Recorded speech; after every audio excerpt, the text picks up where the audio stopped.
Yeah,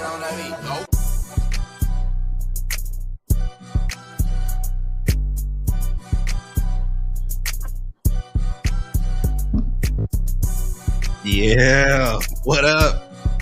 Oh.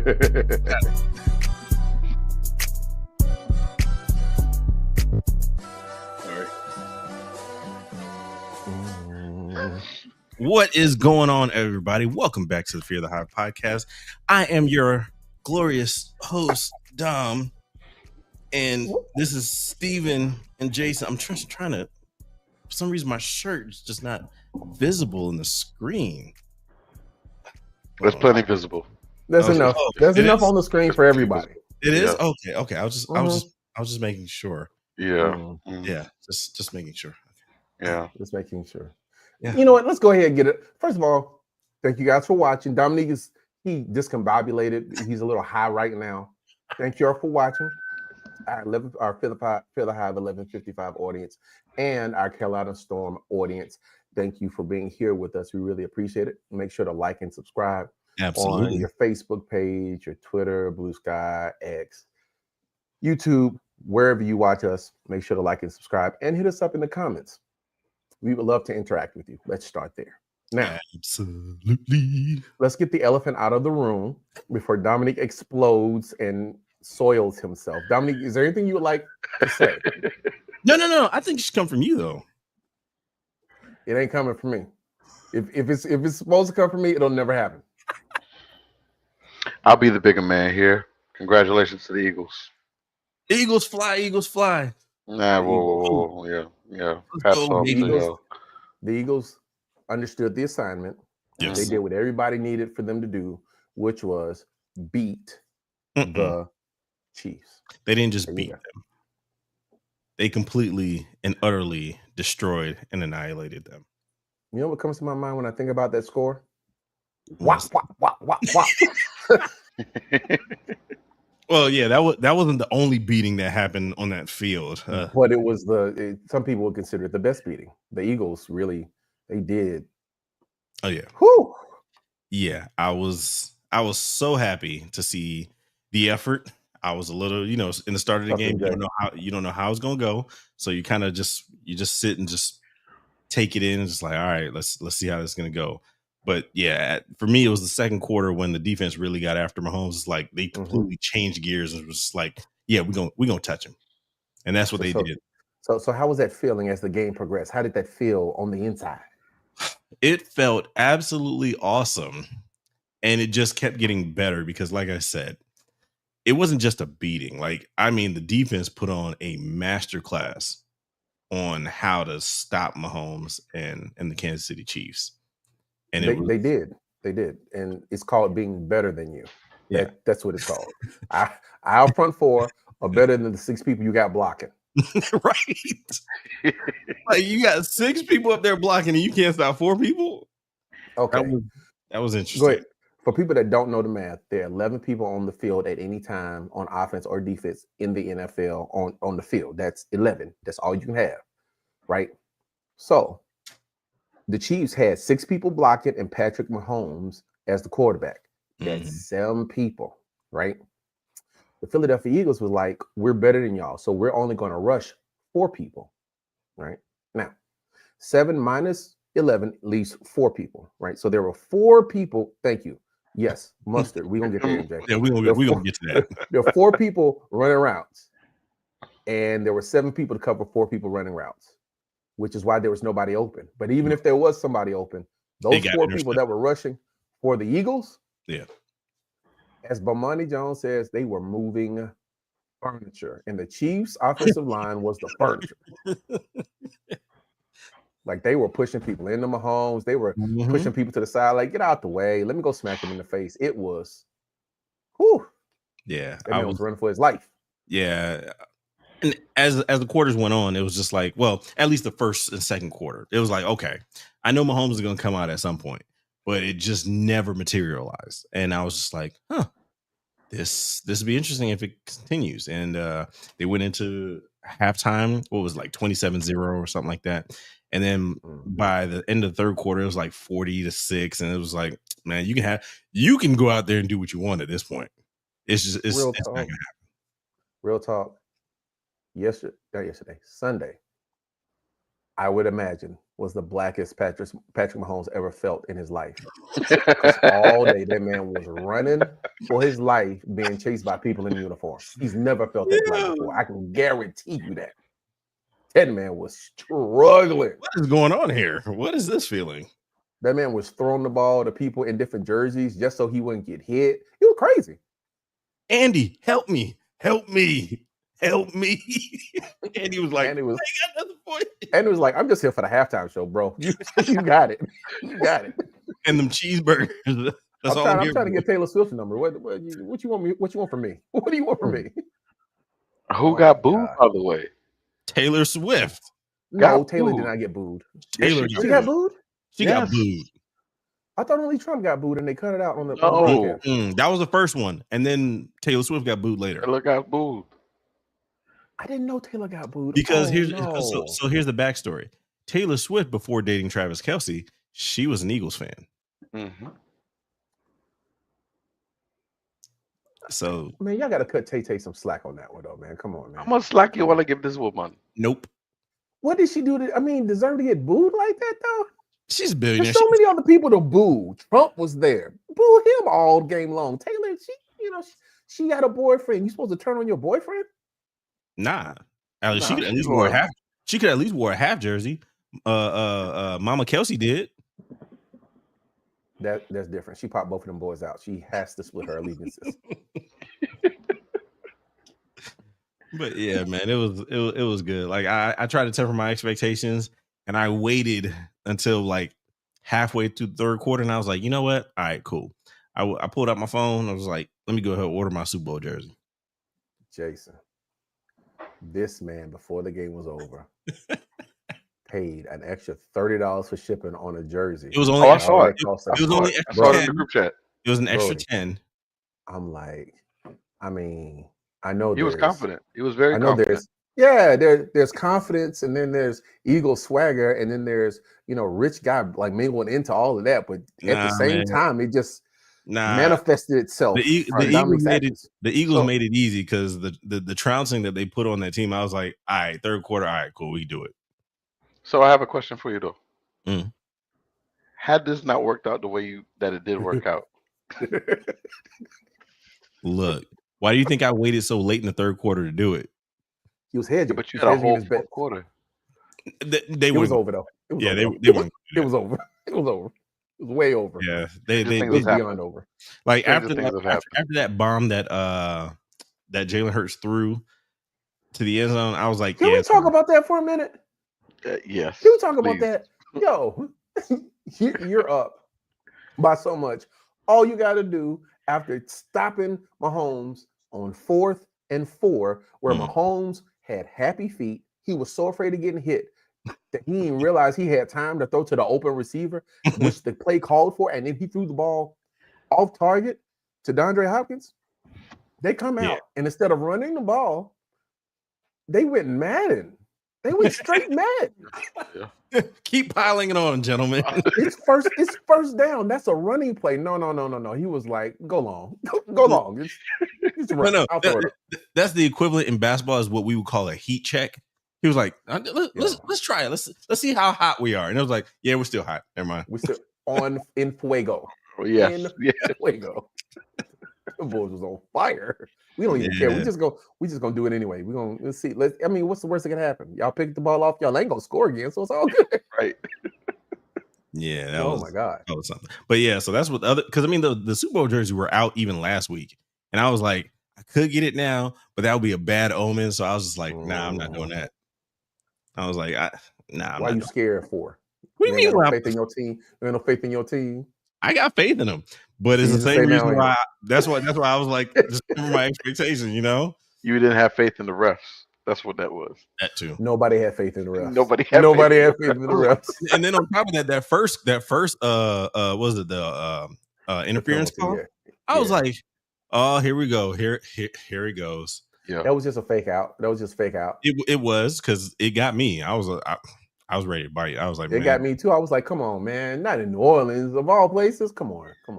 Yeah. So Yeah, I'll tell you what though, the Super Bowl. the Chiefs blew their referee budget all season. Had Oh, nothing they left for did. Super Bowl. They Had did. nothing left for Super Bowl. It was like, yeah, hey, this is all we got. Insufficient. That's all we got. And I mean, I think, you know, hats off to the Chiefs for sure. But, you know, I think somebody who took it the hardest was probably Kelsey, because I'm sure he was probably going to propose afterwards. I mean, don't let that stop you. If you love the woman, bend on that knee and propose. Exactly. Regardless. Yeah, well, no, then again, she would have said yes out of pity, and it'd been a whole thing. And it just, yeah, I don't know. Or she could have said yes out of excitement if they won.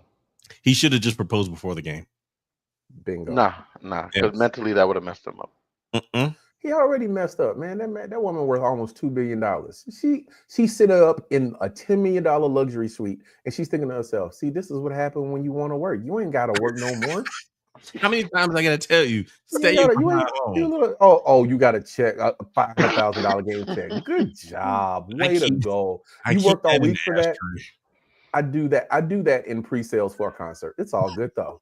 You have your little job. Go ahead out there and work. Is that your little job? That's what you want to do. Go ahead. I support your dreams, Travis. Go run out there and get and push those men around in tights. Go ahead, those sweaty men. You want to go ahead and do that's fine. Just when you get done, take a shower, put on the nice smelling stuff, and come home. That's all you got to do. Put on the pajamas. I bought you. I bought you. You put on your onesie. Hey, the funny part is she probably didn't even buy it. She probably made them by hand, and they probably itchy too. She can't be good at everything. Gotta be put on pajamas. I made you. You're wrong.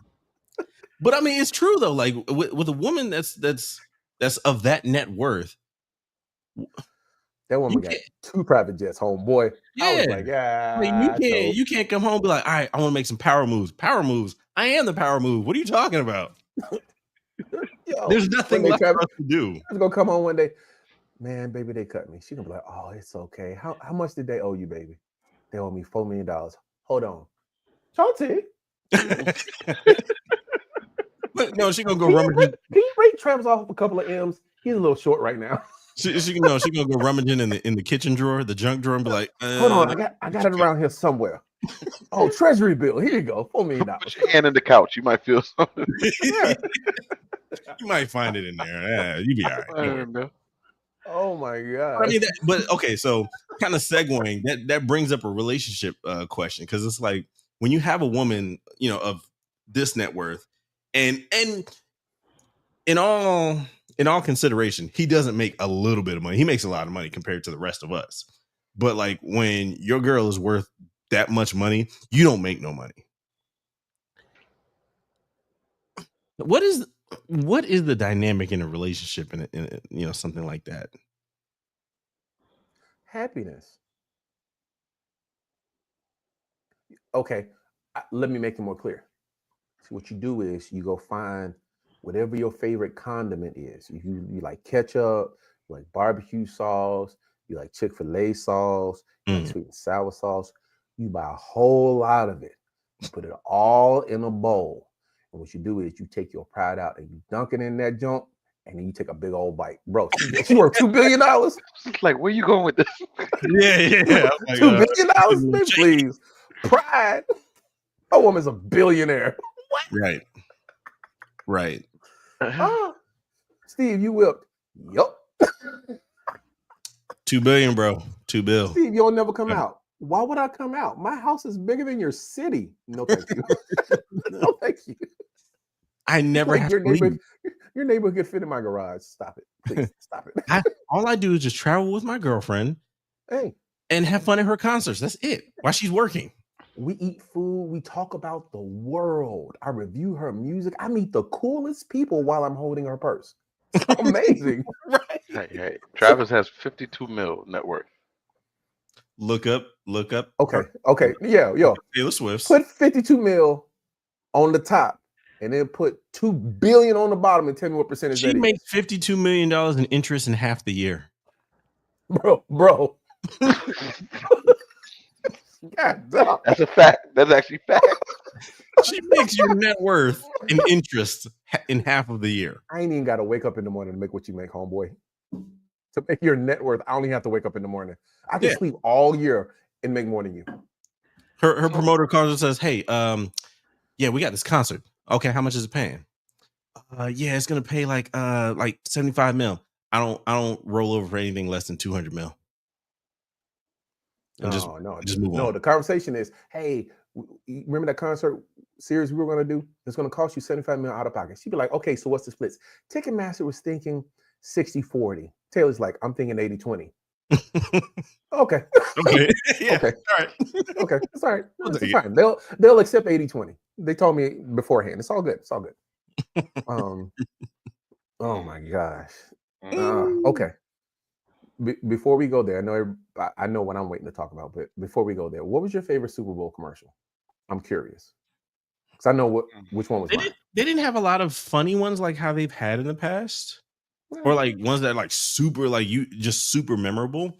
But it was probably because I'm super excited for it. But the Fantastic Four one, I'm ready for it. Okay, yeah, that was all right. It was all right. Yeah. What about you, Jason? There was a Fantastic Four commercial? Yes, Jason, there was.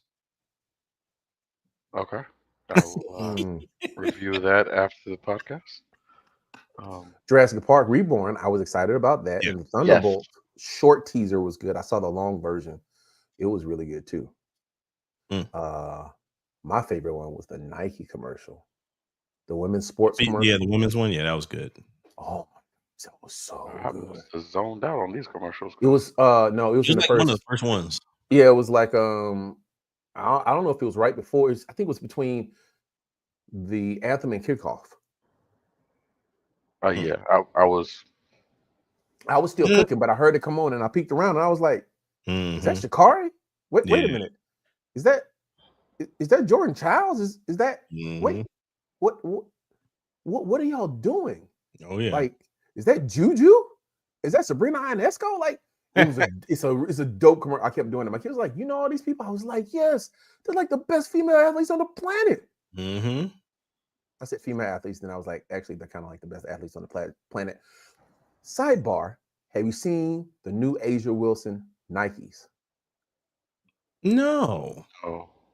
She has her own signature shoes coming out. Now, did I say how much it cost? I don't. But them joints look dope. Logo. I was like, I don't normally wear pink shoes, but I might get a pair of them. Them joints is dope. Oh yeah, the A1. Oh, those are kind of nice. And I can imagine them in a different color, in any different color with any accenting. Like a different colorway with accenting. Oh my god! Like a black color wave, like fading to like black, gray, white. Oh, that'd be nice. They have so many options. But that Nike commercial was dope, man. I love it when they highlight women's athletes in that way. You know what I mean? Yes. Yeah, because I mean, to be a woman athlete, I mean, you're still an athlete regardless, whether it's a man, woman, you're an athlete. Like you're top of the sport. Yeah. And acknowledging their skill and their contribution to sport. Like they're doing big things. Well, from the commercials I saw, that's what it's dope, yo. Yeah, that's dope. Yeah. And no, we're not sponsored by Nike yet. But these shoes are dope. Yet. Nike. And as long as they're not $200, I might get a pair. Let's talk. I might get a pair. But yeah, for yourself or for your ladies? For me, what you talking about? Okay. I'd get a pair. I mean, I might end up having to buy 3 because my wife and my daughter might want a pair, but yo. No judgment. No judgment. That's all. Hey, judge away. It's okay. It's okay. No, this is we listen and we don't judge. That's Jason saying that. Keep in mind, that's Jason saying that. That is not me, ladies and gentlemen. Don't judge. I am not without sin. I will not cast the first stone. Right. I am with sin, and I throw stones at myself all the time. Why should you be any different? Did you see the Mission Impossible commercial? Dude, that trailer. Yes. This dude, I'll go ahead and follow him sword. I have not seen all the Mission Impossibles, but it's just but it's just to a point where like, how many more of these movies this man gonna make? I was asking myself the same thing. I've only seen 2. The first 2. The first 2, like the original 2, the first 2? I have it all saved on my watch list. Mm-hmm. I've only gotten. Okay. But it seems we like are he keeps 20 adding minutes on. in. Yeah, he keep adding on. I ain't never gonna catch up. At minute 30, we will be talking about halftime for everybody that's waiting, or for anybody that's waiting. Not the countdown. However, you have to. People, I mean, come on. But y'all had, so you oh my gosh. Okay. That movie series is a prime example of how a story can be never ending and can be made good. And even if it dips, it can come back, right? We saw that with James Bond when Daniel, I forgot his name. Daniel Craig became Bond again and became good again, right? Mission Impossible had a slight dip and then it came back, right? Ghost Protocol is when it started its resurgence, right?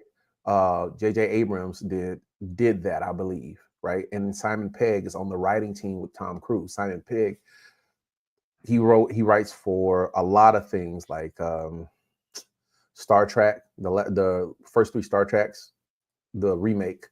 He did those. He does a lot of writing. He's really good. And so as Mission Impossibles go, when Ghost Protocol hit, it rebooted the franchise a bit. And ever since then, the story has been escalating to a point. This is the point that it's escalating to. It's widely rumored that this is going to be Tom Cruise's last Mission Impossible, and they're going to find somebody else because he's 62. Like, you can't be doing this stuff. And he's starting to look like he's 62, right? Yeah. Like 5 years ago, he could pass for 40. Now he can pass for 60. That man ain't getting no younger, okay? Mm-hmm. And there's no amount of plastic surgery that's going to fix that. So, like, he's going out with a bang. That also means you didn't see the first one, Dead Reckoning Part 1. This man's got a whole MCU universe by himself. Yes. When I tell you Dead Reckoning, Tom Cruise, by and large, saved the movie industry by making sure to hold his movies back, not putting them straight to streaming, and making them big enough in the spectacle, in the production, and in the storytelling to warrant people watching his movies back in the movie theater. Like, I remember going to see Top Gun. Top Gun was it was better than the first one, in my opinion, and the first one is a classic. I enjoyed the second one better than the first one. You know what I mean? The first one is a classic, but the second one was amazing. But as good as Top Gun was, I'm telling you, Dead Reckoning Part 1 was better. And Dead Reckoning Part 2 is supposed to be even better. I cannot wait. The Final Reckoning. Mission Impossible. The Final Reckoning. So you have like 2 months to watch all the Mission Impossible, or at least the last 3. Yeah, I'm gonna watch one tonight. Which one you gonna watch? Start with Ghost Protocol. No, I've seen Ghost Protocol. I love that one. Do you love it because the movie was good, or because Paula Patton was in her skivvies? Yes. Why wouldn't you start from the first one? Right answer.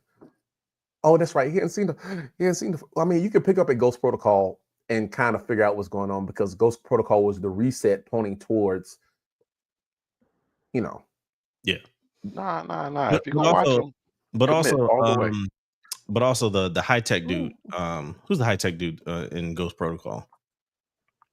Which one? The black one or the white guy? Talking about Vin Rate? That's Simon Pegg. He's absolutely hilarious to me because I watched the Star Trek movies, and him as he's absolutely hilarious. So he made it good, and that's why I was like, okay, cool.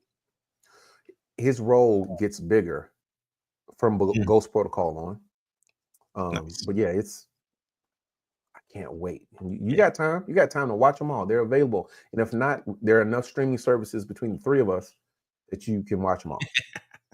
Shoot, yeah. By the time I watch one, the one after the Final Reckoning is gonna be out, and it's like, oh crap, this dude just keeps adding movies. No, this is gonna be the last one. They are said to have identified his replacement. It's the guy that did. Is it a black guy? No, Twisters. Twisters. Yeah, Twisters. Not Twister, the original. Twisters, the remake that happened last year. Yeah. Speaking of long running movies and all that, like When's the next Fast and Furious movie coming out? Because I could have sworn it was supposed to be like never. It was supposed to come out last year. It was okay. Sorry. It was supposed to come out last year. Seemingly never. I'm so it's coming out this year. It's coming out. Yes, it was supposed to come out last year. They changed the date, and they're probably going to change it again because there's so many movies coming out in May that I don't think it has a space. Oh God, I don't think it has a space. To be honest with you. Oh man. No, yeah. Well, it says March 2026. See, 2026 now. March 2026. Would you like to say it with me, Jason? What the freak? What is happening? What's going on here? And then you know what? As a Fast and Furious enthusiast, someone who's been in the franchise since day one, I really hope this is the last one that they do. Nope. It's time to end it. As far as Wikipedia has it, you have the untitled Fast X sequel, which is March 2026. Then you have Fast and Furious presents Hobbs and Reyes. Okay, that's the female. And then you have two more, an untitled standalone film and an untitled female-led spinoff.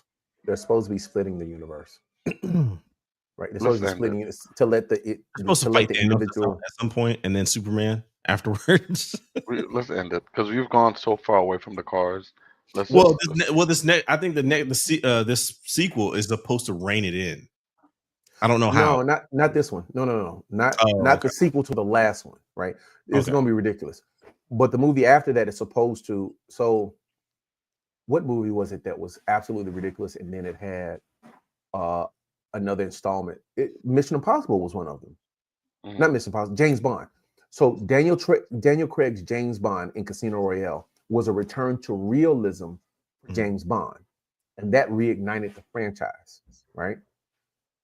I believe Fast and Furious is due for one of those as well, right? In the same way that Fast 5 was kind of a resetting of the franchise. It was. You know what I mean? Yep. They've lost their way since then. Like 8 and 9 were kind of. We don't talk about those. You watch it, but you just don't say anything. It's like, that happened. You run away from a sub, right? Your cars stopped a nuke. Or the missile that blew up in front of you or you went to space in a car and duct tape. You know it was going to look when when your boy The Rock broke his arm, was in the hospital, and then he stretched his arm and broke his cast off so he could shoot down the helicopter with a 45 on a broken arm. I was like, bro. I mean, there are some things that are just impossible. This is embarrassing. Yeah, they're superheroes. Yes, taking that freaking Pontiac, what was it? A Pontiac Fiera into space? Yeah. Bro, come on. Yeah, we can do better than that. Way better. So way better. But yeah, that's I'm looking forward to Mission Impossible. You got enough time to catch up, Dominique? We will be asking you. Matter of fact, we might need to start a Dominique Mission Impossible tracker, right? We will release him from any responsibilities watching The Wire or any other good TV show that he's. I'll tell you right up. I'll tell you straight up. Watching The Wire is not happening. It's just not going to happen. We're going to release you. I'm dead serious. Don't try it, Jason. You're going to say something logical like, but it's a really good show, and Dominique's going to be like, I don't care. I can't really say it's a good show because I haven't seen it either. But it is on my watch list to watch in the next. Nope. I'm skipping it forever. Right now, I'm watching Paradise. Yes, Paradise. We'll get to Paradise. Since we have a few seconds before the 30-minute mark, quickly, my favorite 2 commercials that I did see was the Seal commercial. I'm maybe funny like that. That was funny to me. Loved it. And the Budweiser, the Clydesdales. They brought them back. Love the Clydesdales. You know how big those horses are? Massive. Absolutely. Big horses. Yeah. Really big horses. I hope to see some. There's a track, a horse track here in Houston, and I'm planning on going to next month because they're supposed to be racing ostriches and camels. I don't know. I've actually heard ostrich racing and camel racing. Yeah, I heard camels are actually faster. What you think? Oh no, they are faster. They're like horses with bad breath. I don't know, and a hump. What are y'all doing in Texas? Right, being Texans. Clearly. What you do this past weekend? I want to watch an ostrich and a camel race. What? It's not even just an ostrich, and it's like it's a whole slate of ostriches racing each other, and then a whole slate of camels. Yeah, that's interesting. Okay. I'm going to go do that, and then I'm going to the rodeo. Do you have your cowboy accessories? Okay, last year we were supposed to go to the rodeo, so I bought everybody stuff, but I didn't properly estimate how expensive hats and boots are. And actual cowboy boots, yeah, them things are expensive. Cowboy boots are for real. Yeah, everybody be talking about Jordans. Jordans expensive. Jordans $210, $215, $15. Nah, that's a good cowboy boot on like 60% off. Yeah. My wife said she wanted one year. Hat. I went and found them, and I was like, $200. Like, yeah, I'll get you a pair of J's or something. Yo, so I got everybody's stuff. I got everybody's stuff last year, and we didn't go because my daughter got sick. So I'm the only person that needs stuff this year. Now, I'm not getting any boots because my knees are jacked up. We'll talk about that later. But I'm getting a hat and a big freaking buckle and some Levi's. Yes, sir. Yes, sir. So nice, mate. Okay. I think we're warmed up enough. Yeah. Can I get a reaction from the people that have not been watching this unfold all year? Dominique, Jason, would you like to partake before I jump into this rabbit hole? Well, first off, me and my team, I think this Super Bowl and this song are just married at the hip at this point. Yes. So it's like, the trouncing that was given plus the trouncing to Drake that was given, like they just go together now. Like every time I hear this song, I think about what happened on Sunday, and I will always forever do that. But also at the same time, like the layers to that performance is actually, oh my God, it was a lot to unpack. Like it went by so fast. You were like, wait. I got to watch it again on YouTube in like half speed. I mean, you had Kendrick Lamar and his dancers as the American flag at one point it splits, and then he's got you got the Squid Games-esque tic-tac-toe board, the symbolism behind that. It was a PlayStation controller. Sorry. Yeah. It was a PlayStation controller because can we talk about the cheat code that started the whole thing off? Yeah, and then you had Sam. Okay, Sam Jackson as Uncle Sam. The whole thing was a skit. If you don't know, Kendrick's a little crazy. Oh, he's not steady times 1,000 and crazy. He's talented. He's not wound very tightly, right? Right. And so the whole thing, like I've listened to probably 8 breakdowns of it only because people keep sending me stuff. And I'm like, I didn't know that, right? Okay, so can we start with the car was a Trojan horse? Absolutely. Ooh. Absolutely. I was like, right. So you, right? And the term Gen X has its own special meaning. But beyond that, the imagery of the black men, the imagery of the different colors for the games being split apart. If you look at different parts of the show, they're split apart. And then at different parts of the show, they come together and they intermingle and they make what would be, the performance happen, right? Yeah. You got the Sony PlayStation controller, you got new rhymes that he provided for us. You got Samuel Jackson as Uncle Sam, like the white Uncle Sam, and the words that he was saying, steering the performance. Like it was a whole bunch. Go look up any other think pieces on it on like Instagram or TikTok. Don't go read anything in the New York Times. They don't know what they're talking about. That was A minor.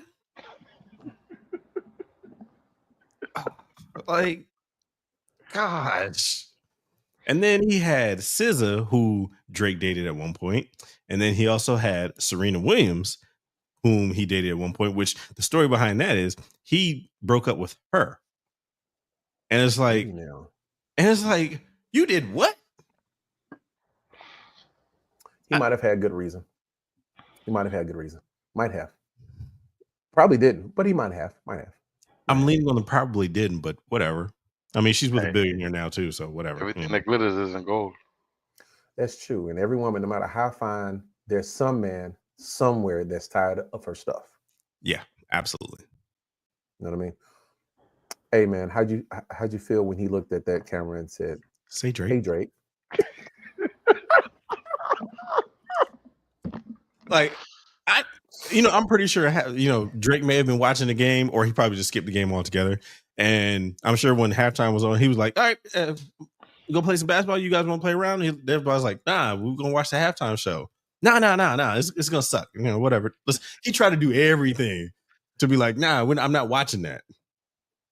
You can say what you want, but facing a lawsuit, that man looked directly into the camera at a record-breaking audience. Kendrick broke Michael Jackson's record, by the way. Yeah. Eyes watching the Super Bowl. Yes, he did. Yes, he did. I just saw it. And which was that today? Which first off, yeah. Which first off, the ratings came back 134 million to Mike's 133. Which I know Mike's 133. Let's put that in perspective. Mike did that when, like in 93. 93. He had 130 something million people watching TV in 93 for the halftime. I mean, and that ain't flat screens either. That's not flat screens. That's tubes, bro. That's tubes. Yes, CRTs. And for Kendrick to break that, it was amazing. Everybody was waiting. You think about it. Have you heard the audio? In Apple Music, they have the audio of the performance, just the audio. If you listen to it, you will be it. Me and my daughter listened to it earlier today. When he starts rapping, everybody, I do mean everybody, they scream pedophile. They scream A minor. When he starts Euphoria, they start rapping that. You can't hear it on the live broadcast because they filtered it out.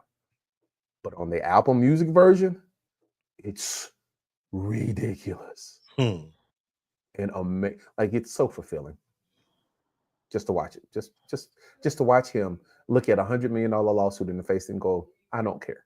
This was a masterclass of pettiness. Yes, absolute pettiness. Pettiness. Like, first off, your pettiness got you to a Super Bowl performance. That is record breaking. That is a feat in and of itself. But then to deliver the performance that you did in such a way, it was just like, oh my God. Dude, you like being Drake's friend, you should look and be like, hey man, I'm not saying you should stop making music, but maybe we should call it quits. Let's go find an island. He'll be fine. Like, he has fans, and Drake fans, by and large, aren't going anywhere. His problem is he ain't getting no new fans. There's a generation of kids between the ages of 6 and 14 that don't want nothing to do with him. Prime example. I got 3 kids, 9, 12, soon to be 13, and 16, soon to be 17. We had a list, kid approved car riding rap. That's the name of the playlist. I went through and I found songs that did not have more than one sexual reference and nothing gratuitous. And I went through and found the clean version of them. And I created a playlist. It's 40 songs long. Drake has 20 of those songs. He had 20 of those songs, right? Dotted with started from the bottom, All Me, Lord Knows, right? I couldn't put on Best I Ever Had because it's gratuitous references to sex, right? But all of those, Hotline Bling, all the ones, right? I can't even play it no more. If I turn it on, they give me the stank face like he's dead to us. Yeah. Rather listen to R. Kelly. I can show you the playlist. It's 40 songs, 20 of them are Drake's. I had to count. And they're like, we don't listen to him. I'd rather be caught listening to R. Kelly than Drake right now. Yo, Nah. That might be a step too far, bro. Nah. It might be a step too far. Okay. You really believe you can fly with that Eagle shirt Oh my goodness. Oh my gosh. Oh, bro. Drake didn't pee on the man. Guys, come on. No, yeah, he After didn't pee on him, but he got peed on. himself. Yeah, he got peed on. Man, come on, man. There's no, it's not the same. You can't even know. You said R. Kelly? Bro, no, absolutely not. Okay. Well, since we're here, absolutely not. R. Kelly or Diddy? Or I want no parts of this conversation. Bro, I can't even listen to Can't Stop, Won't Stop no more. On when he lays that tag on like 112, I'll be like, I should turn this off.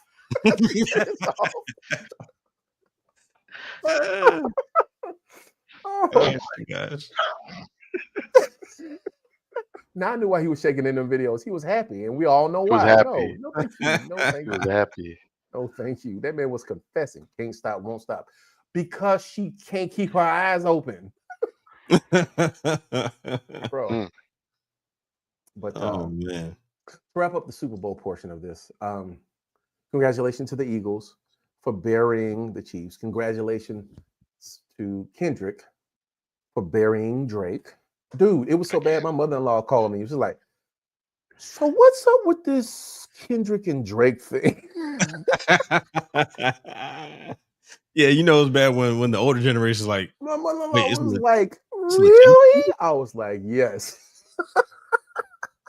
That's funny. It's hilarious, man. Well, okay. So here's a question for the sports fans. What does a Super Bowl loss or inability to seemingly play, what does this do to Kelsey? What does it do to Mahomes? What does it do to Andy Reid? In what respect? You talking about as far as their legacy? Yeah. Nothing. They got beat by a better team. They got beat by a vastly superior team. Nothing. It does nothing. It's not like they don't have rings. They got rings already. No, absolutely. They do. But I mean, it was just the hype leading up to this. The storyline was, they're about to embark on history. No team has ever done a three-peat except for like the Packers, like way back in the 60s, but that was before the Super Bowl era. And it's just like, had they won this, like the narrative, especially around Travis Kelce, would have been like, dude, retirement. Yeah. I mean, nothing's stopping him from retiring now. Yes, it is. A loss, bro. A loss will stop you from retiring. A loss like this, you have to go back and you gotta. Yeah, this will not be my last game. Even if I play Travis has what, 3 rings? 3 rings, yes. But what I'm talking about is the narrative. Wait a minute. 3 rings or 4? How many does Mahomes have? 4. Then he has 4. No. Yeah, I think it's 3. No, I think it's 3 because they have the back-to-back and then the one that they won like the second or third year that Mahomes was in the league. It's 3. Yeah, it's 3. Yes. So, but yeah, I mean, like I said, the hype was, hey, this was legacy, like this was legacy building, like cementing your legacy and just piecing out the door. Like, all right, guys, I'm good. I'm out. But after a loss like this, you have to at least get one more if you're Travis. Dude, Mahomes is locked up for another 6 or 7 years. It's not 7. It's like 5. Okay, so he's locked up for another 5 years. So I mean, retirement is way out of his. Because the next thing, he's got another 10 years left. He's like, how old is Mahomes? 28. But here's the other question: is when does Andy Reid retire? I give Andy 2 years, and then on top of that, if Andy Reid leaves, what does this do for Mahomes? That's going to be like when Andy Reid retires. That's going to be the big question. Like, because the question is going to be just like how it was with Belichick and Brady. Was it Belichick or was it Brady? Was it Mahomes? Is it Andy Reid? No. Yes. No. Yes. No. What's going to happen is Mahomes is going to collaborate with the owners of the Chiefs. They're going to find a coach that works for him and them, and then they're going to go about winning. The only question is whether or not they're going to get an offensive line so that man is not running for his life all year. That's the question that you need to be asking yourself. Because no matter what system he's in, he's got enough institutional knowledge in how to play quarterback that he'll be fine. Yeah. As long as he doesn't have someone kicking him in the chest every 2 seconds. I mean, but he's annoying, so it's like no, his brother's annoying. Mahomes himself, he's pretty cool. He's kind of annoying too. Okay, yeah. All right. Kermit the Frog. Personally, his wife and his brother are annoying to me. Is what? Oh yeah. Yeah, his wife and his brother. I can deal with Mahomes, but his brother and his wife, I can't. Here's the kicker though. Mahomes is near future is vastly different than Kelsey. Kelsey's 35. Mm-hmm. And Mahomes is 35. Mahomes is 29. 29. He's 29. 29. Okay, yeah. 29. So his draft that 6 years means a lot, especially from a position that is as physical as tight end. So I don't expect for him to be around that much longer. Maybe next year to go another run and run it back. But no, that's about it, Holmes. Mm-hmm. Absolutely. Shoutouts to the Eagles front four for making Kansas City Chiefs offensive line look like Swiss cheese. Shout out to Serena for crip walking. I'm concerned about Serena. The plastic surgery is starting to show, and she's losing a lot of weight. And I'm not sure if I like either, but then again, she's married to a man that loves her. So the most I have is concern. Okay. It's true. Well, she didn't look as light as she normally does because, like, whoever has been doing her makeup for the past few public appearances, that ain't it. That ain't it. Because you look at her, you're like, why do you look so light? Like you're not that light. It might be the lighting. It wasn't the lighting. No, it's the foundation. It's the foundation. Trust me, I purchased enough foundation to know. It's the foundation. But she retiring is hard on anybody, no matter when you retire, right? And she retired being quite possibly the greatest athlete alive, right? So it's hard. You got to find yourself. You got to find something to do with your time. Like there's a whole lot that unless you've been around retired people a lot, you don't really consider. You know what I mean? So I know it's hard. Just don't waste away to nothingness. Right. Like I don't want to see you as a size 10, Serena, please. No. Slight back up to the Eagles front four. Their average weight and average height 6'4", average weight 330. Yeah. Average weight. Yeah. Y'all got Jalen Carter when you shouldn't have got Jalen Carter. That guy is in football terms, he's a murderer. He just put somebody in front of him. You're looking at someone that's going to get trounced all game. I like 6'4" and 330 moving that quickly and powerfully. That's a lot. And powerfully. So it's a lot of moving trains on the field. Oh yeah. But then so you have this under shoutouts, but I guess I'll ask it. How come so many planes are crashing? We don't know the answer to that. Like what because the world's flat. Was not prepared for that one. Oh my God. This man has been working too many hours to even joke about that. Oh, I have. To be joking about that. Good God. I have.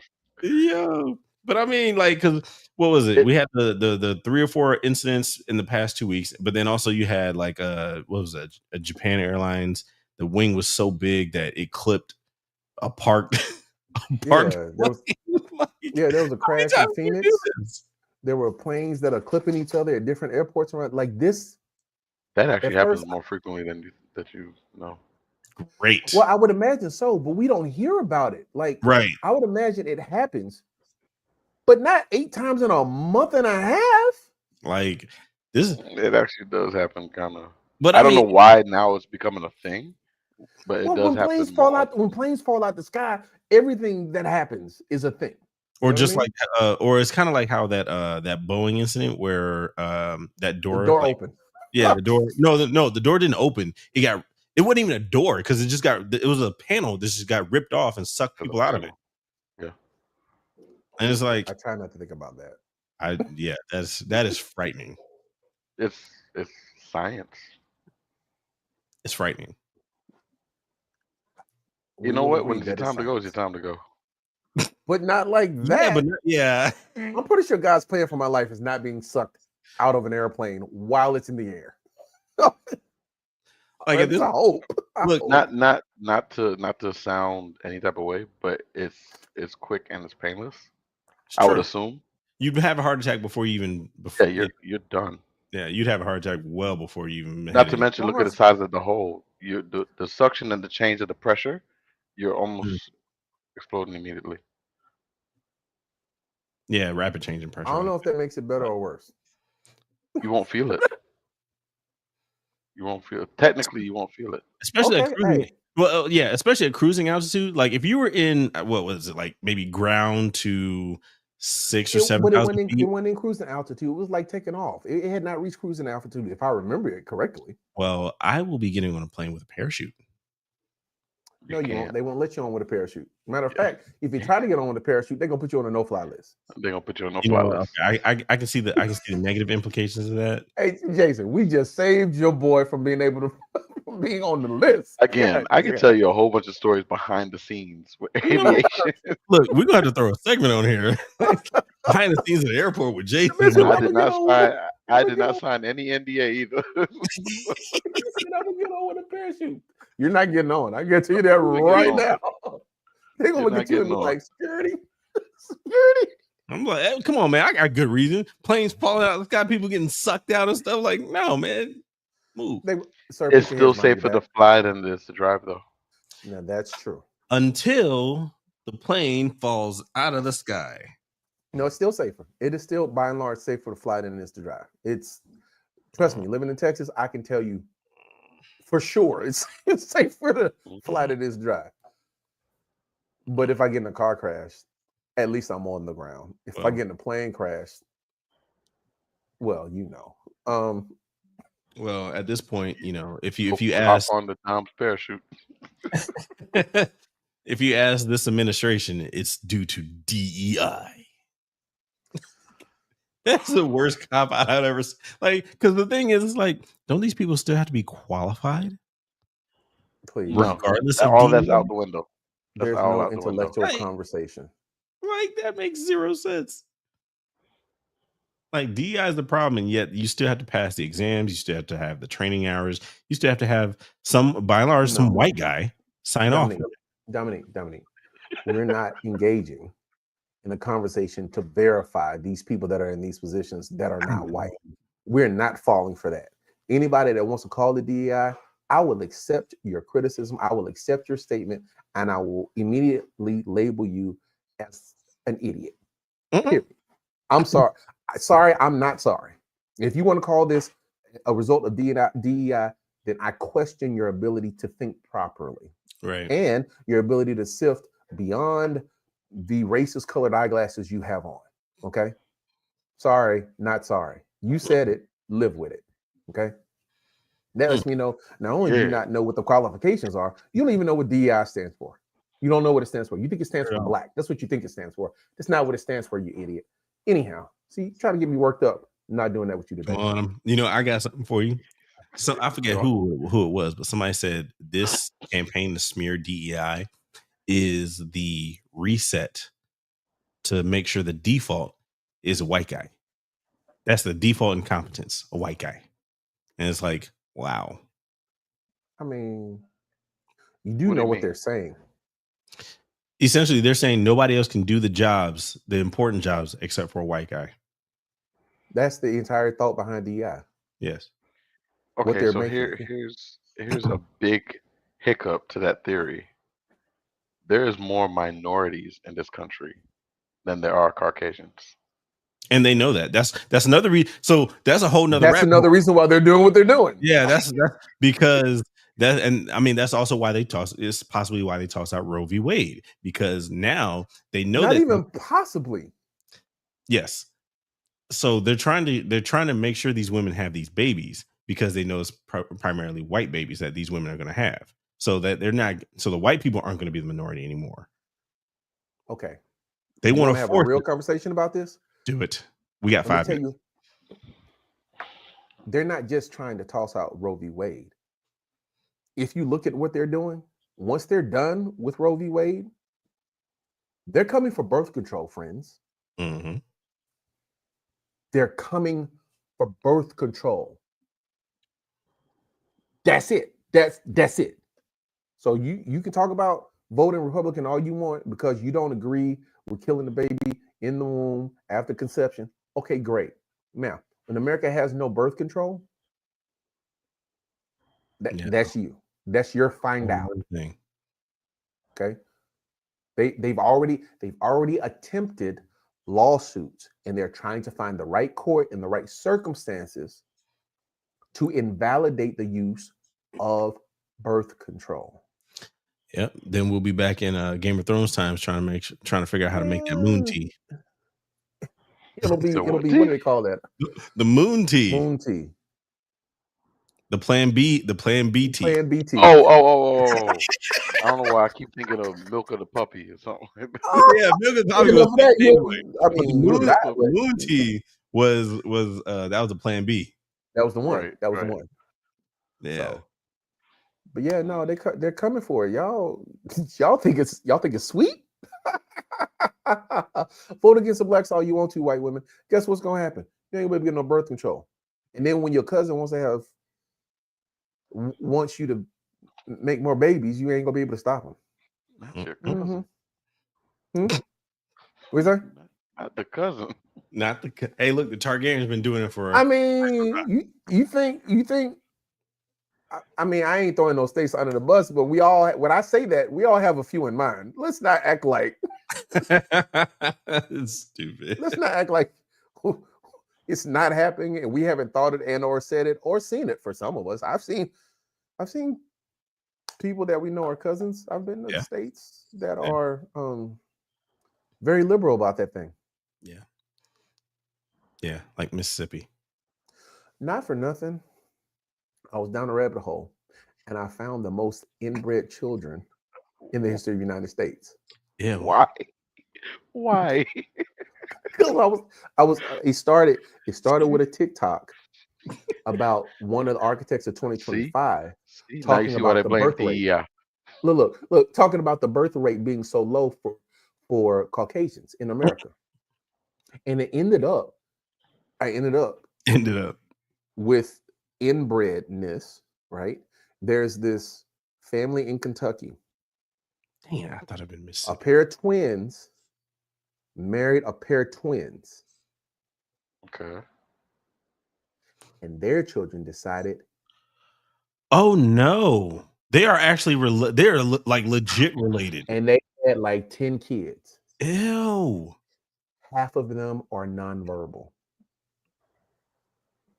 Nonverbal. Yes. What do you think happens when you have the same gene pool 4 times over? Yeah. And no, and it's worse when they're twins because they are exact. You think I'm joking? You would have more genetic diversity between. I'll send it to you, and you have more genetic diversity just but 2 siblings, 2 regular siblings, not twins. Yeah. Yes. Because you have to get a certain level of genetic diversity in order to carry on to be somewhat. I hate to say this, normal. No, that's not even a stretch. That's facts. Yeah. That's why we are wired to leave our area when we come of age. That's why our children at 16, 17, 18, they don't listen to their parents because we're wired to leave them so that we do not pull from our own gene pool and create inbred genetically compromised individuals. Yeah. That's a good reason. I always thought it was just me trying to get them out the house, but you know. I mean, it works both ways. It works both ways. All right, we're coming up. Now, but yeah, no, it was a thing. It's a thing. So. Yeah. I'm concerned about your rabbit holes. Hey man, look, you never know. Look, I have a kill switch. If something ever happens to me, my search history goes. No, I want everybody to see my search history. If something happens to me, you'll be able to tell what happens to me by my search history. Dead up. I have nothing to He hide. looked that up, and that's what happened. I'm sorry. I mean, if you want to go back to like 2004 when I was, searching voluptuous Latinas, that's fine. Sue me for that. Just understand. Since then, I've searched some things that might get me in trouble that has nothing to do with that. Where's it at? Where? I don't threw the flag past the laptop. I'm just saying. Flag went too far. We being real. Look, Hey, Jason, I thought you didn't judge. What happened? No, look, Jason, you threw more flags than the Rush did for the Chiefs.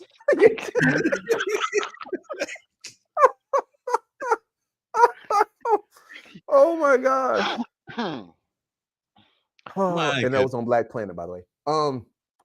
But yeah. Man, that is old. That is old. Jesus Christ. That's holding. Unnecessary roughness. 15-yard penalty. First down. Automatic first down. Automatic first down. And ejection from the game. Ejection. Oh my gosh. Where Mrs. Howard at? Come get your husband. What do you think she cosplays as? Come on. That was a joke. I should have said that. Next topic. Next topic. I said that. That's another flag. That was a joke. It was a joke. It was a joke. It was a joke. It was a joke. It was a joke. We ain't got it. It was a joke. It was a joke. Gosh. Y'all so sensitive today. What's the pettiest thing you've ever done? Ooh. I'm curious. We talked about Kendrick for like 25 minutes. And I know the pettiest thing he's ever done. We saw it on Sunday. Mm-hmm. What's the pettiest thing you've ever done? Dude, I have several. Oh, please, Jason. Please. Yes, please. I would like to know. Like from minor to extreme? Start with extreme. Work your way down. Work your way down. Start with extreme? Yes. I had their car crushed. I'm sorry, what? Wait a minute. Flag on the plane. Flag. You crushed somebody's car? I didn't personally do it, but I had it crushed, yes. So you personally did it? What do you mean? No, I didn't touch the switches or nothing like that. I don't know how. No, you just made the phone call. Yeah. In a Rico case, you'd be going to jail too. Go ahead. I would like to know the specifics. Hey. Okay, so as men, we've been in relationships prior to our beautiful wives, right? Right. Obviously. We've dated before. Mm-hmm. What's one thing you do not touch? Not diabolical. No. It is. That's one thing you don't do when they break up is touch a man's car. This is true. You shouldn't. No. Takes me to the money. It's point A to point B. Takes me to go see my family. Whatever it may be. Don't touch a man's car. Bring the money back. Don't touch a man's car. Yeah. In some incidents, the car is also your roof. Yeah. You never know what the situation is. No, yeah. You never know what the situation is. For maybe the roof for the night. Temporary roof. I listen. Temporary roof. Not judging. Right. Either way, you don't touch a man's car. Nope. You don't slash his tires. You don't key his car. You know what? If you want to do that, I'll play it with you. No, and you're right. That's a line. You do what you want to me, but my property, you don't touch that, because once you touch that, the gloves are off. Gloves are off. And everything's fair game. Your mama's house. I'm curious. How did you get it crushed? It's called a tow truck. Take it to the junkyard, scrapyard. Did you? Was it sold, or you just were like, it don't work no more? Doesn't matter. They don't care. They don't care. He said, I can neither confirm nor deny any other details, seeing as the statute of limitations is barely passed. I think you should be it gets better. It gets better. I'm not done. They report the car stolen. I helped them look for the car. Okay, Jason. Jason wins. Good. We do not need any other stories. We do not need any other stories. That is today. It's poetic. Oh my God. So yeah, that's probably the pettiest I've been in my life. So wait a minute. You know the car is gone. But you sitting out there like, yeah, no, they done stole your car this month. What? Stole your car? Well, did you have anything in it? You didn't leave the dog in it, did you? God almighty. Where'd you leave it? You sure you left it here? Hit the button. Let's see if we can hear it.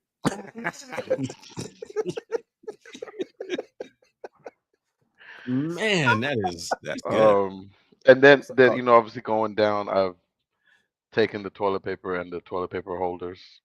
The little roll thing that holds the toilet paper on the wall. Mm-hmm. I've taken those. I have taken the backup earrings. Wait, how come all of your pettiness has to deal with? You know what? Go ahead. Keep going. That's about it. Taking shoelaces. From who? I'm the nicest guy you will meet. I will give you the shirt off my back. And you guys can attest to this. Don't take my kindness for my weakness. True. I'm going to leave it as that. It's true.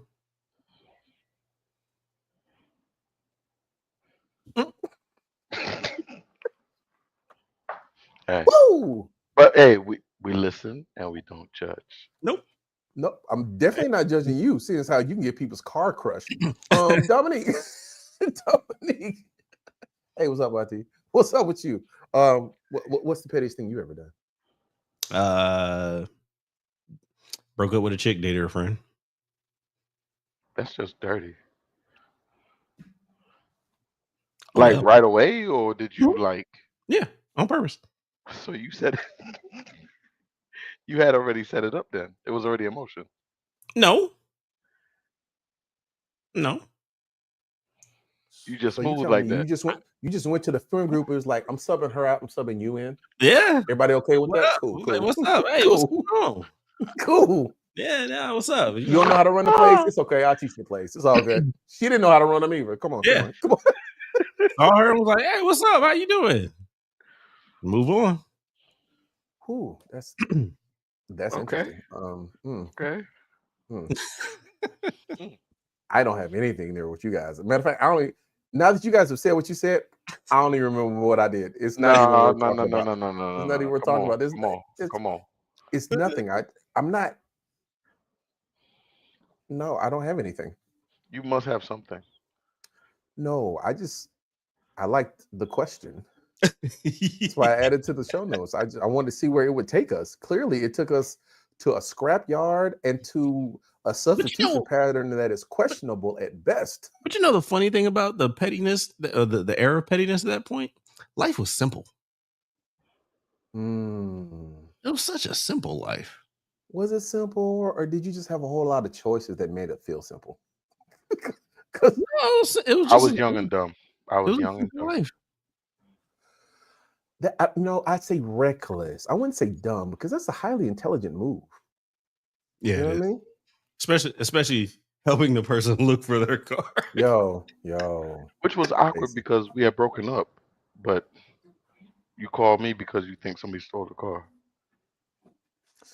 Well, I mean, in fairness, someone has asked if I took the car. In fairness, someone did steal the car. I mean, in fairness, she wasn't wrong. Her car was not correct. Car was not stolen. I had a key. It's true. That's true. And I didn't even touch the car. I didn't drive it anywhere.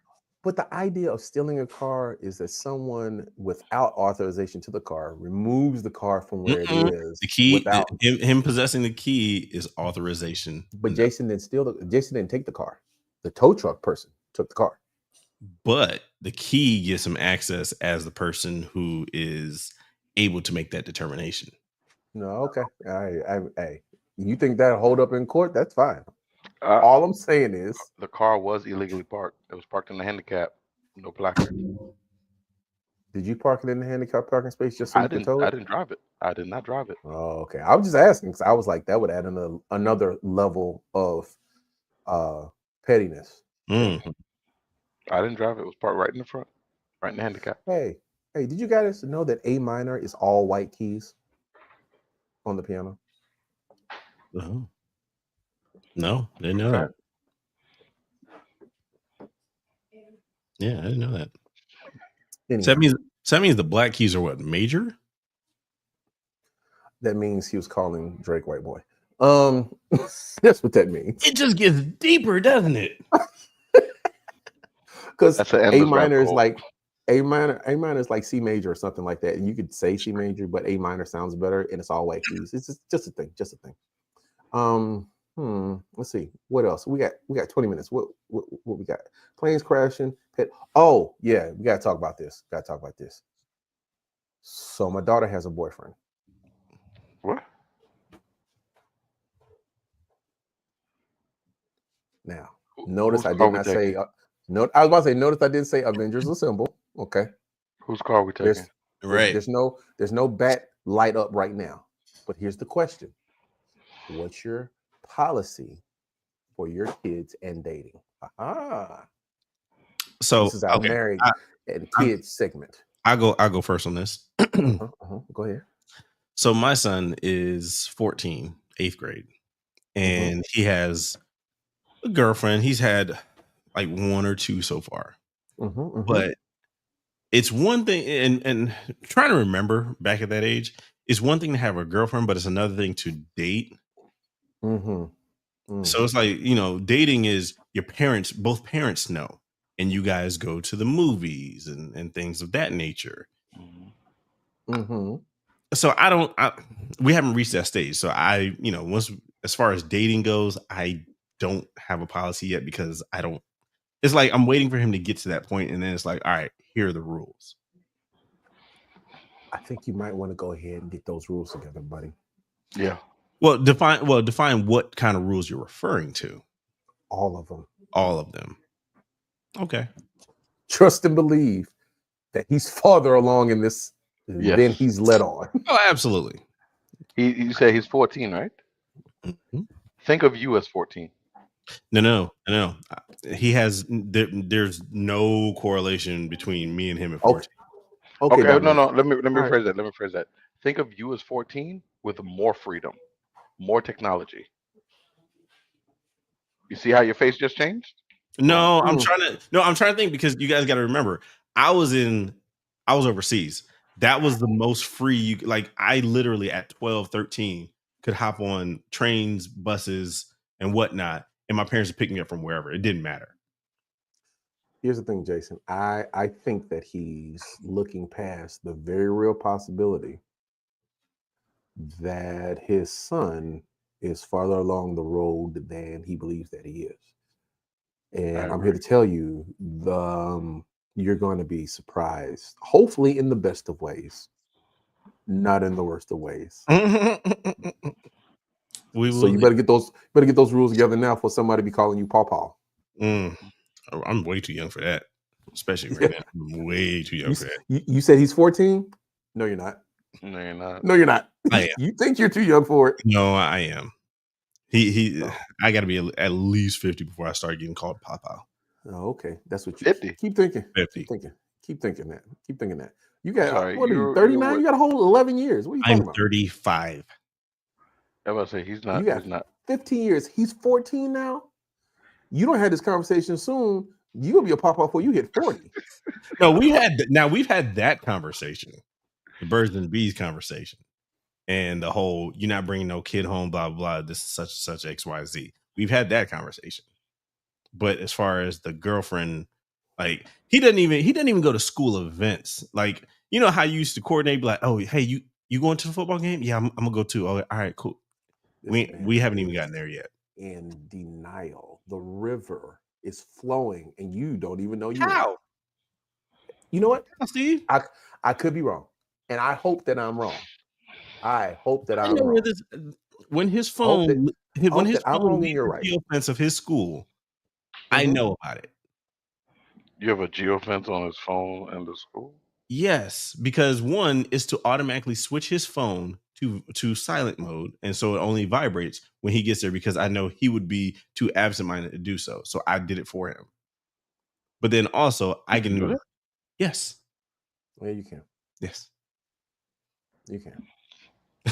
you can even set one when you get close to work. It'll automatically fire off a message. It's okay. Neither one of us have many drones in our house, so there are things that we just don't. We don't have access to that level of stuff. No. And I mean, we try to make sure we talk to him and be like, "Hey, how's everything going? With you and your girlfriend and whatnot." We do talk to him. Hey, I'm happy. Jason, please. Sure. Where has the time gone, Auntie? I have no idea. All I know is I get to meet him probably on Thursday, and we'll see.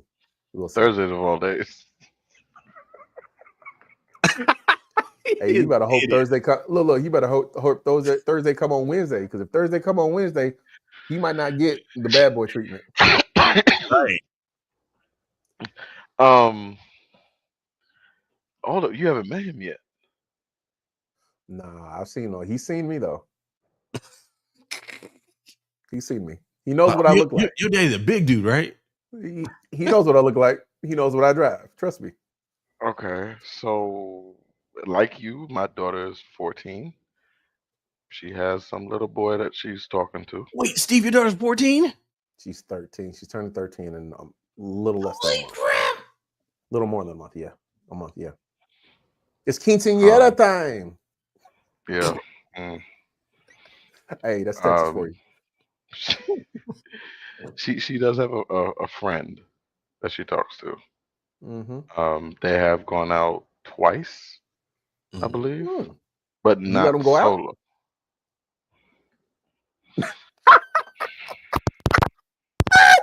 Did you see his face? Did you see his face? Go ahead. I find out an hour before the event. Oh no. Oh. Yeah. Wait a minute. Wait, were you the last person to find out? Uh-huh. Okay, so mom knew all the details. Yeah. They sandbagged you because they knew you was gonna wild out. Okay, good. Go ahead. This is absolutely hilarious. So the last incident was them coming downstairs. We'll be right back. Where y'all going? That's when I found out. So I mean, she's there, his mom is there, but still it's like we're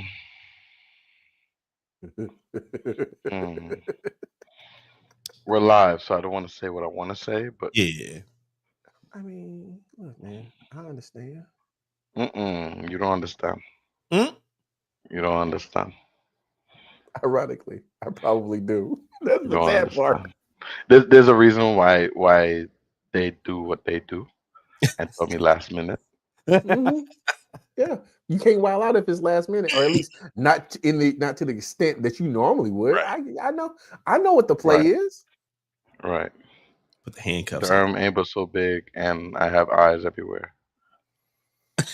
So if they move in silence, they figure, well, you can't find out.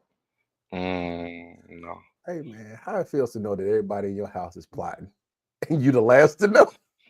It's annoying. It's annoying.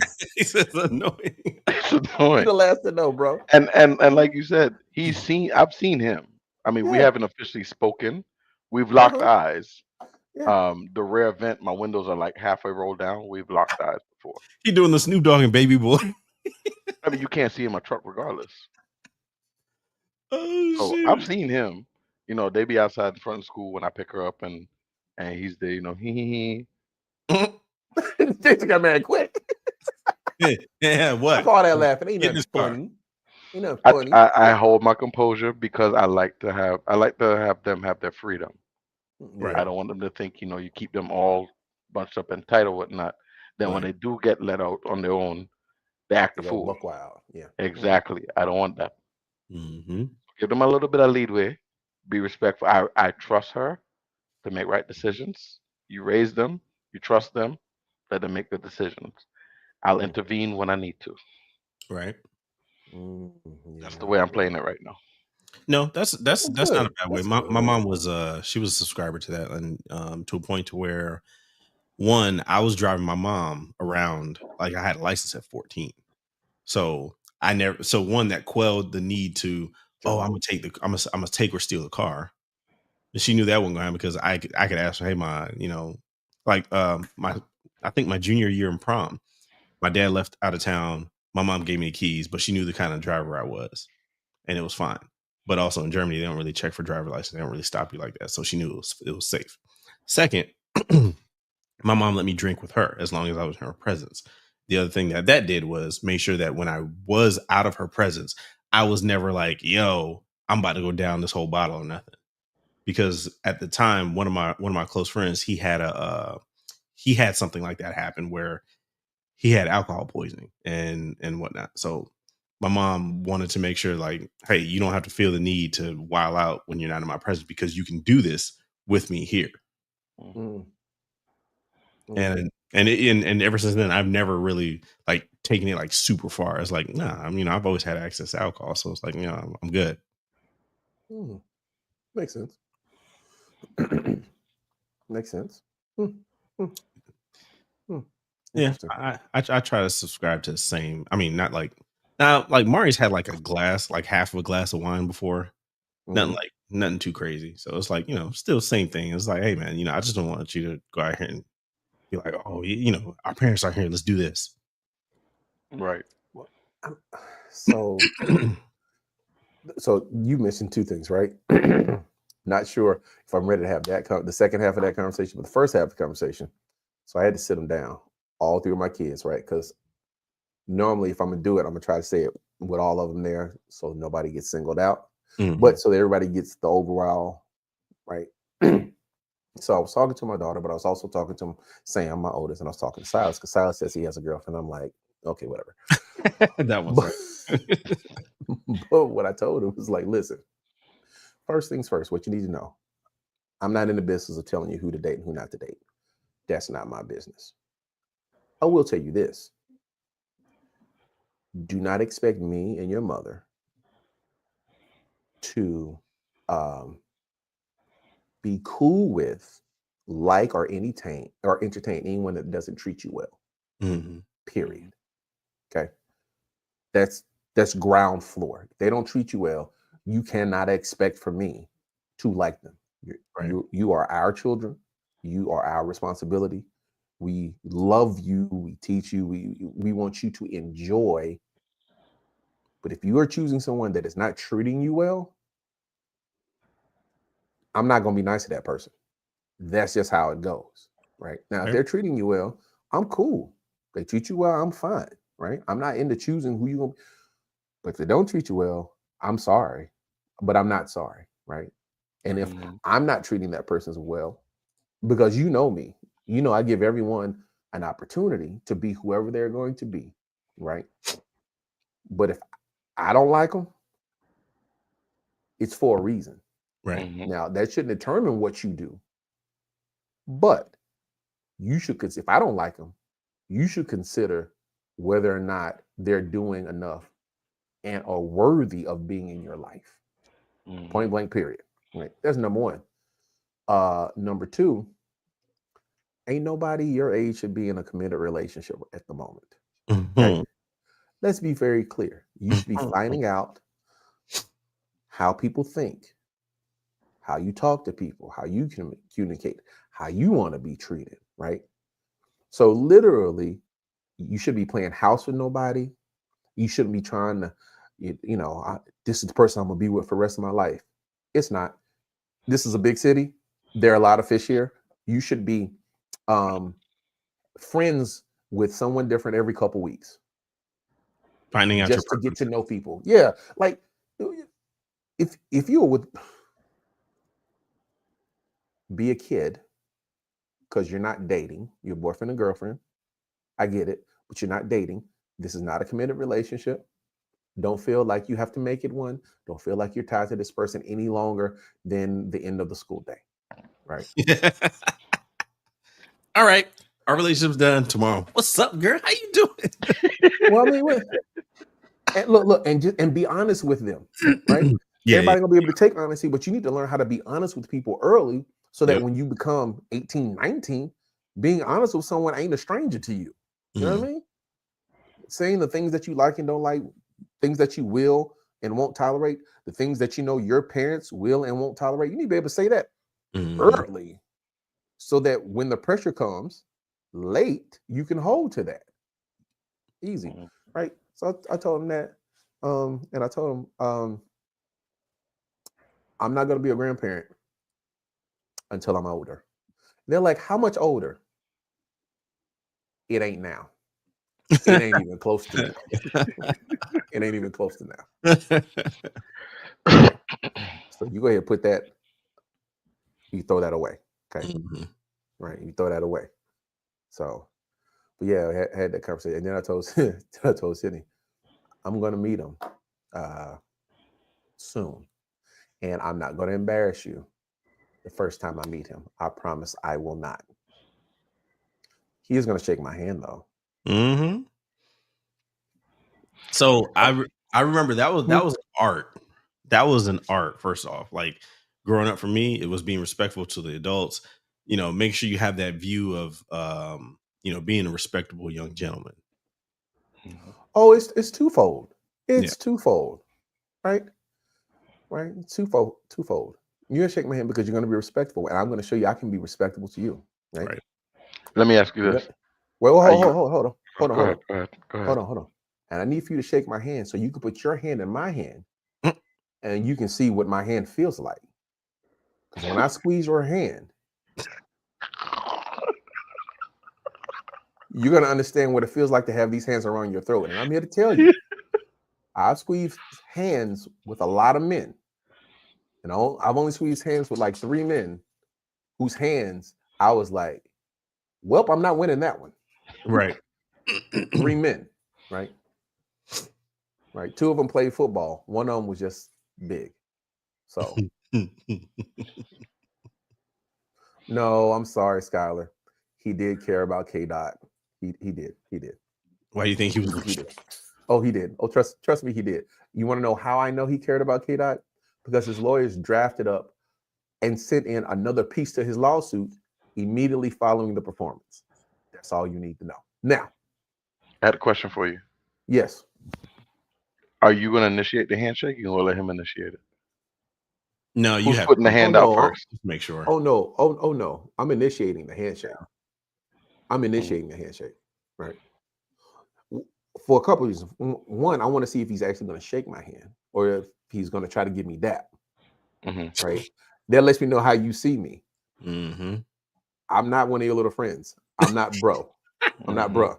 No. I'm Mr. Howard. I ain't one of your little friends. Yeah. And if he tries to dap me up, I'm going to dap him.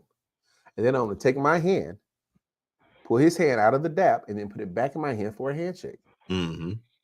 That's what's going to happen. Okay. Yeah, no. He needs to know. He needs to know. There's so much that can be communicated. I don't even have to say, if you hurt my daughter, I'm going to squeeze the life out of your neck.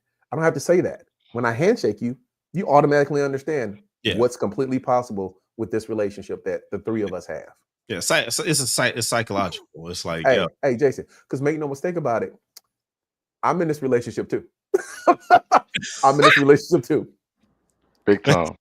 And what you don't understand is what you do to her, you do to me.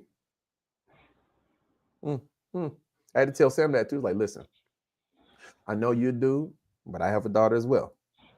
Don't be out here treating girls sideways. Every which way. Right? Be honest, be sincere, be nice. If you can't be all of that, then leave. Right? That's it. You can't be. If she's making it so you can't be those, just leave. We're in Texas. There's 6 million people in a 30-mile radius. Trust me, there are others, right? So, but yeah, no, I get to meet him on Thursday. He's on her baseball team, and I get to meet him on Thursday before the game on Sunday, and so that's also the day of the sweetheart ball. She's going to the dance. She's got Okay. A dress and shoes. She got this little thing so she can do her hair. She's probably gonna put on some makeup. Yeah.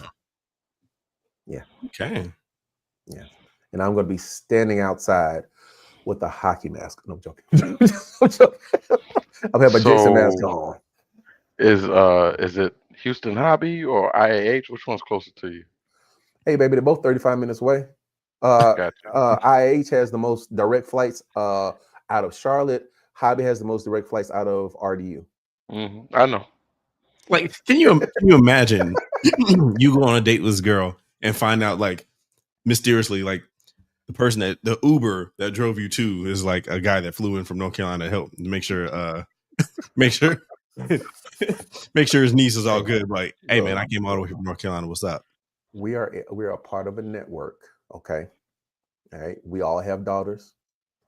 Got my college set of friends, and they have daughters. Look, on call away, Brody. I keep travel credits and buddy passes just in case. No lie. Yeah. No, Greg, I'm sorry. I ain't laying no praying hands. Ain't gonna be no praying hands. Ain't gonna be no praying hands. No. Oh. Yeah, it takes a village to jump on. Ain't gonna be no praying hands. No. Those you guys saw that that I the Bible of God watching. Ain't that what Cringe said? Thank you. Y'all saw that segment in Den of Thieves, right? When 50 yes. He's like, let me holler at him for a second. He went in the garage like a whole bunch of dudes, just like all the Samoans. Yeah. Look, man. Look. I'm not here to scare you. I'm here to make sure that you stay alive. I could fly to Houston with my conceal. You sure can, bro. And keep it on in any pocket you want.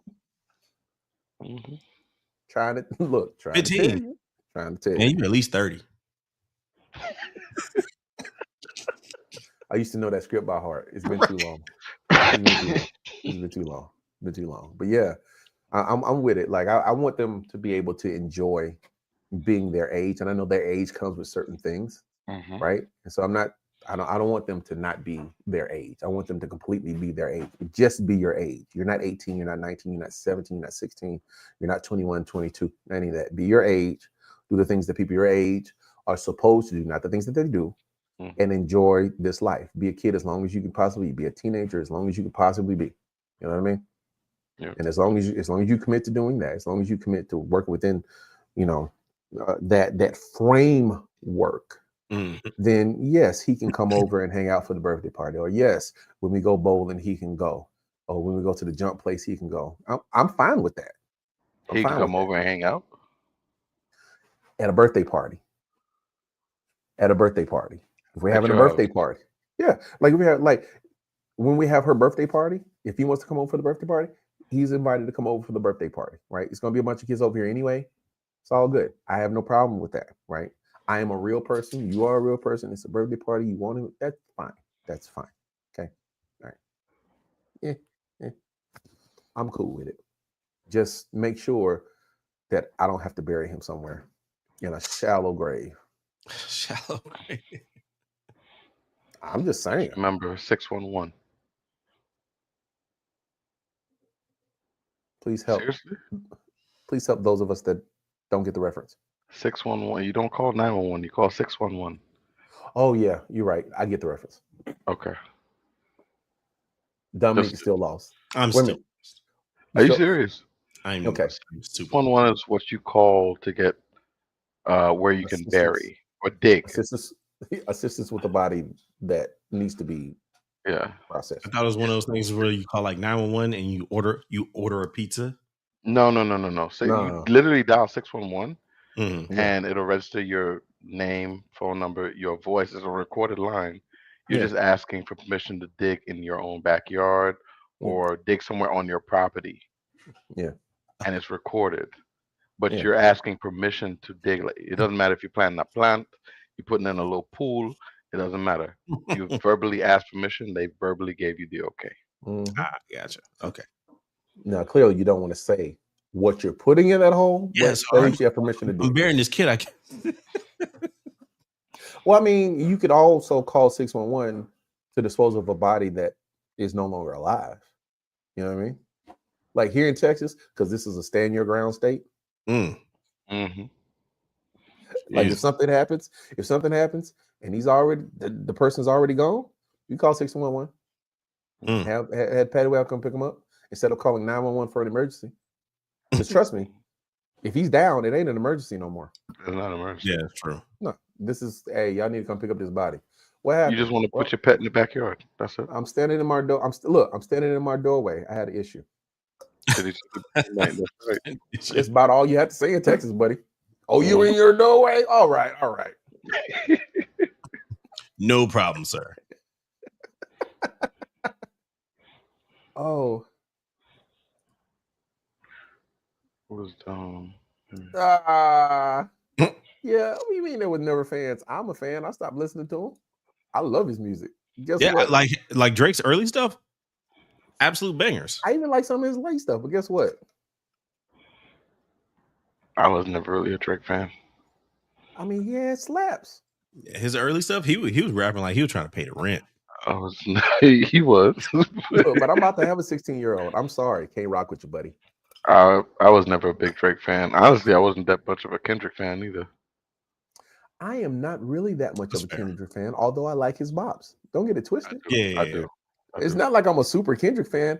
Mm-hmm. I'm a super messy fan, and this was completely messy and completely artistic at the same time. Right down the, it's like it's a convergence, a synergy of things that we all love in hip hop. When stuff starts trending that way, I kind of perk up, like, oh, you know what? Maybe I should listen a little bit. Oh, okay, he's okay. He ain't wound. Like I told Steve the other day, I was like, oh, so he's not wound too tight. Got you. No. Like he's that person on the block in your neighborhood that you knew that if you said anything to, he would punch you in the face every time he saw you. It would be on site forever and a day. So don't nobody mess with him. Yep. Mm-hmm. Everybody knew that. Drake was like, but I'm still Drake, and this is what happens. Like sometimes you just gotta. The dad was like, "Why? I don't know why you came over here bothering these nice people. Bothering these nice people. You want some of this, old man? No, no. Come on, get in here." Right. All right. We got to close this up. One last thing. MJ or Prince? Ooh, like Super Bowl? No. Well, Super Bowl first. Either. I can't pick. I mean, there's something to be said for this man to be able to stand for 2 minutes not say anything, and the crowd's just going wild. It's something to say about that. MJ. Okay. I'm a large MJ fan. I'm not that big of a Prince fan, although I respect him as an artist, right? Absolutely. He makes amazing music. Absolutely. However, when it was Purple Raining, while he was playing Purple Rain, I kind of feel like God was like, I've chosen. That's all I'm saying. I got you. And I know it was just raining and they had purple lighting. But how else were you going to get the Purple Rain if they were supposed to do something like that? But, I mean, it kind of felt like, you know what I mean? Kind of felt like Prince was being crowned as the winner of that matchup. Yeah. Oh, thank you guys. Ooh, what, Jason? Go watch Paradise. Yes. Go watch Paradise. Go watch Paradise. Sterling K. Brown is absolutely awesome. I watched the most recent episode that came on yesterday, and Don't spoil it. I'm not spoiling. It is. First off, the way that hold on, turn this down. Man said, "Stop the music."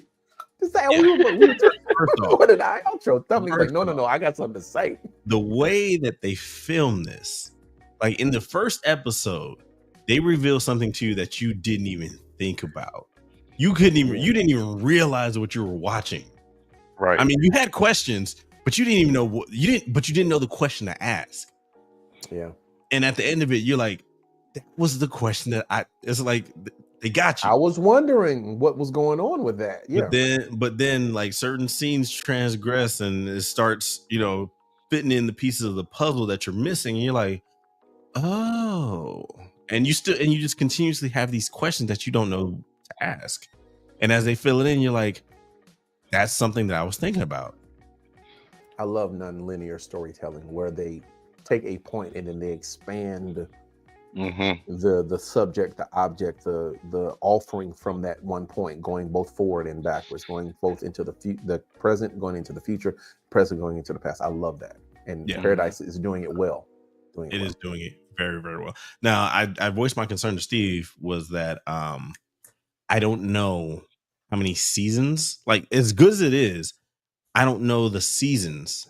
How many seasons you're gonna have for something like this? 3 seasons tops. Because it's like they're smart. Because like once they get to the ending of this, unless there's a much deeper, and it's more wide ranging.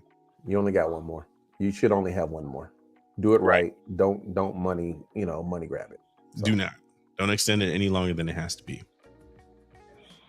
All right. So now that Dominic has gotten that off of his chest, we want to thank our Carolina Storm audience for being here with us. We want to thank everyone that was in the live stream. Oh, my cousin Robin, my aunt Jean, quite a few. My good friend Greg, my wife always with the chitty chitty bang bang. Thank you all for watching. Make sure to watch next week. Like and subscribe so you know when we're coming on. Leave us a comment. Matter of fact, you can tell us your most petty moment, or at least the one that you can share with us, and we'll talk about it. We'll talk about it next week. Until then, all right, we'll see you guys later. Oh yeah, I'm Steve. That's Don.